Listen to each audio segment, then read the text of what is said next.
Sa mga katik vloggers, mga subscribers, bago sa kaluma, mga supporters, mga dumaan, dumalaw at bumisita sa channel, lahat ng mga viewers, secret viewers at silent viewers, magandang araw. So magbibigay na naman tayo ng bagong reference para sa mga DIYers na gustong mamili online. Kung halimbawa meron din tayong mga kapwa technician na nagkakaroon sila ng mga trouble sa mga amplifier circuits na hindi na magawa at gusto nila ng replacement So meron tayo ditong TDA 7265. So nung nakaraang araw nag-upload tayo ng isang short video, isang buong minutong music pinapatugtog natin para lang ma-share natin kung paano tumunog yung TDA 7264. So yung TDA 7264 tsaka 7265 ay hindi po nagkakalayo ng tunog. Halos pareho lang. Kaya dito hindi na natin kailangan magpatunog.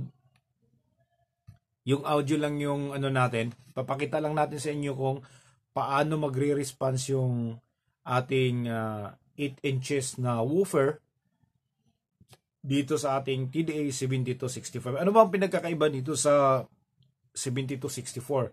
So sa voltahe, yung madalas ginagamit sa TDA 7264 is 22.5 volts. Tapos dito naman ay 25 volts. So pareho silang split. Kaya lang yung 7264 ay parang pwede siyang paganahin as single supply lang. Okay, so ito hindi ko alam. Ang alam ko lang dito na talaga to, split talaga yung supply dito.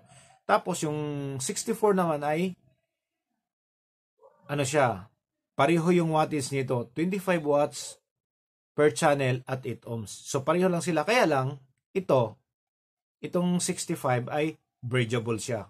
Pwede siyang i-bridge. Hindi katulad ng isa na hindi. Yung yung 64. So ito, pag binibridge natin, syempre 25 so magiging 50 watts RMS yung kanyang output. Okay? So napakasimpleng circuit lang nito. Ito yung madalas ginagamit sa medyo mataas-taas na konti na mga mataas-taas na power na mga subwoofer, mga home subwoofer, mga multimedia speakers. Ito yung madalas ginagamit. Pati sa mga hi-fi stereo ginagamit din to kasi napakagaling po tumunog nito. Hindi naman to kasing lakas nung nung 72, 93 tsaka 94. 94, meron pang 95, 96, 97, 98. Marami yan, mga TDA na ganito. So ito, 25 lang talaga ito. Ang kapareho lang na tunog nito ay, ulitin ko, yung yung 94. Tsaka yung, meron pa yatang 92. Halos magkakapareho lang sila. At ang magandal pa dito, itong circuit na to ay siya, tinatawag na multi-watt. Paano ba yung multi-watt na amplifier? Kapag sinasabing multi-watt, pwede siyang bababa yung wattage, pwede mataas kasi yung kanyang supply voltage ay pwedeng bababa, pwedeng mataas. So yung maximum nito 25 volts split, pero gagana siya sa 5 volts split. Kaya kung 5 volts lang yung gagamitin mong supply, syempre yung kanyang wattage ay syempre hindi rin siya aabot sa 25 watts per channel. Mababa lang din. Kung aangatan mo siya, gawin mo siyang 12. So, ganun lang din yung maibibigay niya na power sa output.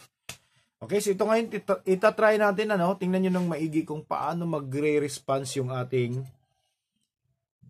8 inches speaker dito sa napakaliit na amplifier lang. Napakaliit tsaka napakasimple. So, itong amplifier natin ngayon, ayan, naka-design to as a subwoofer amplifier. Ayan. Kung mapapansin nyo, meron tayong 4558 na chips dito. Ito yung pinaka low pass filter niya. Ayan, okay? So, try natin. Ayan, nasaksak na. So, tingnan nyo ng maigi. Ito yung ating input. Ayan. Tingnan nyo.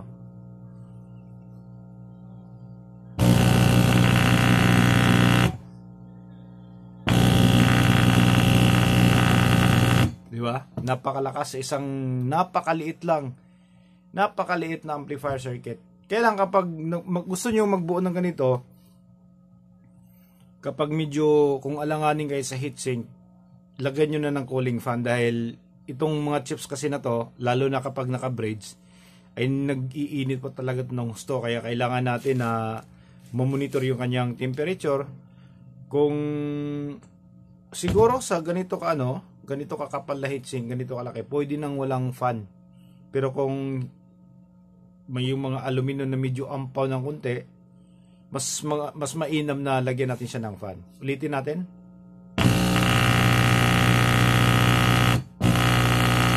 Ayan, di ba? Napakalakas. Ngayon tatanggalin natin siya para maipakita natin sa inyo yung kanyang hitsura. So maganda to pamalit kung halimbawa mayroon kayong mga problema, no? Ulitin ko, may mga problema kayo na mga amplifier circuit na nasunog na talaga o kaya tampered na. So ito yung po pwedeng pamalit natin. Ayan, oh, napakasimple lang, oh. Ayan, napakasimple lang. Okay, tingnan nyo ng maigi yung chips, oh. TDA 7265.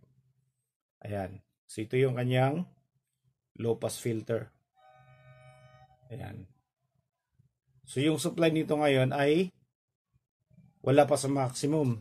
Nasa 22 volts lang yung supply nito. Ayan siya. Napakasimple lang. Ayan. Okay, so marami to online. Kung gusto niyo mamili, kaya yung sa online ay ano lang siya, full range version. Walang ganito.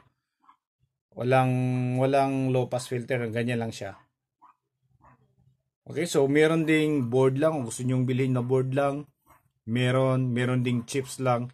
Napaka-simple ng circuit nito, madaling buuhin at madaling paganahin. Napaka-minimal lang ng mga passive components na gagamitin dito sa ganitong chips. Ayan siya. Okay, so hanggang dito na lang siguro tayo. At least meron tayong i-share para sa mga DIYers natin, sa mga kapwa technician na nangangailangan ng mga ganitong wattage ng amplifier. 25 watts per channel o kaya 50 watts. Ayan, kung meron tayong kakailanganin na 50 watts per channel, so dalawang chips na lang yung gagamitin natin, i-bridge natin yung circuit.